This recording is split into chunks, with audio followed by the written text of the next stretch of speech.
ایک تو لا اکراہ فی الدین، دین میں کوئی جبر نہیں ہے۔ جو مفہوم یہ لوگ لیتے ہیں، ہمارے پاس صدر اول سے لے کر آج تک قرآن مجید کی آیات کی تفاسیر موجود ہیں، احادیث موجود ہیں۔ لا اکراہ فی الدین کا مفہوم آج تک کسی نے وہ نہیں لیا جو اس دور کے لبرلز اس کا مفہوم لیتے ہیں، اور زبان زد عام کر دیا گیا۔ اور عام میں نے سنا ہے لوگ کہتے ہیں جی دین میں کوئی جبر نہیں، دین میں کوئی سختی نہیں، جو مرضی کرتا پھرے۔ ریاست کی رٹ موجود ہے، دین کی رٹ موجود نہیں ہے، یہ کیا بات ہوئی؟ تو یہ بات ذہن میں رکھیں، فطری طور پہ اکراہ نہیں ہے۔ لا اکراہ فی الدین، کسی کو مجبور نہیں کیا جائے گا کہ تو اسلام قبول کر۔ کسی کی کن پٹی پہ پسٹل رکھ کے یہ نہیں کہا جائے گا کہ اسلام قبول کر ورنہ تمہیں مار دوں گا، یہ نہیں کیا جائے گا۔ دوسرا یہ ہے کہ کوئی شخص اسلام لے آتا ہے تو پھر اس کا ہاتھ کٹنے لگے چوری کے بعد تو وہ کہے کہ نہیں میں نہیں اس کو مانتا، لا اکراہ فی الدین، دین کے اندر کوئی جبر نہیں ہے۔ بدکاری کے اوپر اس کو سنگسار کیا جانے لگے تو وہ کہے لا اکراہ فی الدین۔ جب مال آئے گا تو زکوٰۃ اس کو دینا پڑے گی، اور اگر انکار کرتا ہے ریاست کی ذمہ داریوں میں شامل ہے کہ اس سے زکوٰۃ لے۔ حضرت ابو بکر رضی اللہ تعالیٰ عنہ نے فرمایا لو منعونی اقالا لقاتلتہم علی منعہ، فرمایا اگر ایک رسی کھجور کی جو نکیل کے طور پہ اونٹ کے ناک میں ڈالی جاتی ہے، اگر اس کے دینے کا بھی انکار کرتے ہیں تو کہا ابو بکر آرام سے نہیں بیٹھے گا جب تک وہ رسی وصول نہیں کر لیتا۔ تو آپ کہیں گے دین میں جبر کوئی نہیں، تو رسول اللہ سے دین آپ نے سیکھا تھا یا ابو بکر صدیق نے سیکھا تھا؟ حضور کی صحبت میں بیٹھ کے دین کس نے سیکھا تھا؟ تو وہ تو یہ مفہوم سمجھے، آپ کی ریاست کی ریٹ ہے تو دین کی ریٹ کیوں نہیں ہے؟ تو چند اردو کی کتابیں پڑھ لینے سے یا لبرلز نے جو صغرے کبرے ملا کر کے خود ساختہ تشریحات دین کی اب کر رکھی ہیں اور وہ کچھ لوگوں کو بڑی اچھی چیزیں لگتی ہیں، تو وہ دین کا نیا یہ ایڈیشن، یہ اسلام نہیں ہے، اسلام دو نہیں ہے، اسلام ایک ہی ہے، وہ صدیوں سے وہی اسلام ہے جو محمد عربی لے کر تشریف لائے صلی اللہ علیہ وآلہ وسلم۔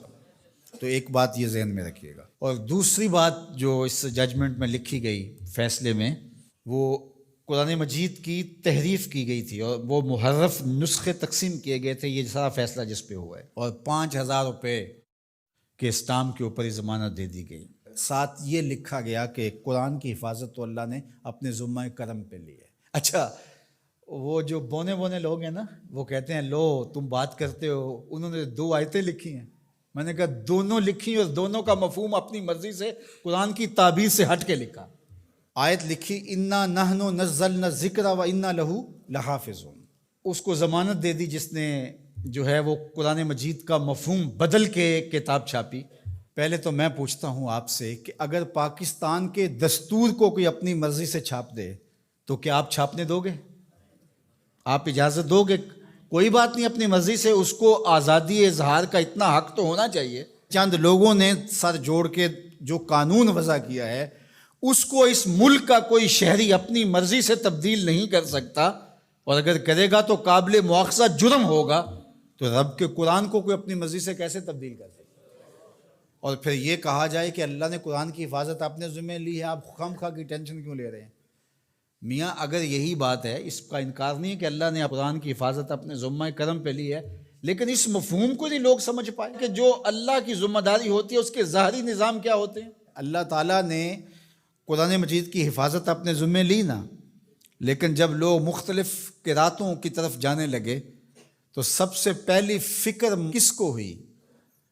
حضرت صدیق اکبر، حضرت عمر، حضرت عثمان غنی رضی اللہ تعالیٰ، انہوں نے قرآن جمع کیا نا۔ تو کیا یہ آیت انہوں نے نہیں پڑھی تھی؟ تو جب لوگوں نے آ کے کہا کہ معاملہ خراب ہوتا جا رہا ہے تو قرآن کو جمع کیا جائے تو یہ بھی آیت پڑھ دیتے، انا نحن نزلنا الذکر و انا لہ لحافظون، اور بات ختم ہو جاتی، اور یہ اتنا کچھ نہ کرتے۔ لیکن وہ جانتے تھے اس نے حفاظت اپنے ذمہ کرم پہ لی ہے اور ڈیوٹیاں ہماری بھی لگائی۔ تو اللہ تعالیٰ جل شانہ کا نظام ہے، اور اس نظام کی ظاہری تنفیذ کے لیے ہوگا کچھ نہیں قرآن مجید کو، لیکن ہمارا امتحان ہے کہ تم نے کیا کیا۔ اور یہ آیت لکھ کر کے ایک اعلیٰ عدالت کے جج کے فہم اور دانش اور ان کی عقل اور ان کے دراک کو داد دینے کو جی چاہتا ہے۔ کتنے سادہ لوگ ہیں، اور قرآن مجید کی 2 آیات لکھی ہے، اس کا جو مفہوم تھا بالکل اس کے ہٹ کے استشہاد کیا۔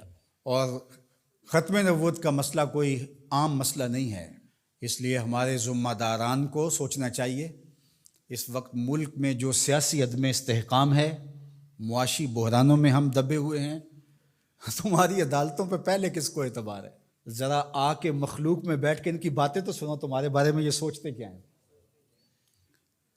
اور تم اب مذہبی ایشوز کو چھیڑ رہے ہو، اور پھر شریعت کورٹ موجود ہے، یہ فیصلے ان کو دو تاکہ وہ صحیح طریقے کے ساتھ ان فیصلوں کو نپٹائیں۔ ہر چیز اپنے ذمے لے لینا اور پھر تماشا بن جانا جس طرف ملک کو لے جایا جا رہا ہے۔ کچھ لوگ تو یہ کہہ رہے ہیں کہ کچھ عالمی سازشوں کے ڈانڈے اس سے ملتے ہیں۔ میں سمجھتا ہوں کہ عالمی دسیسہ کاروں کو کچھ کرنے کی ضرورت ہی نہیں ہوتی ہے، ہماری حماقتیں ہی کافی ہیں ان چیزوں کو کرنے کے لیے۔ تو اللہ تعالیٰ جل شانہ حفاظت فرمائے اور اس وطن کی خیر فرمائے۔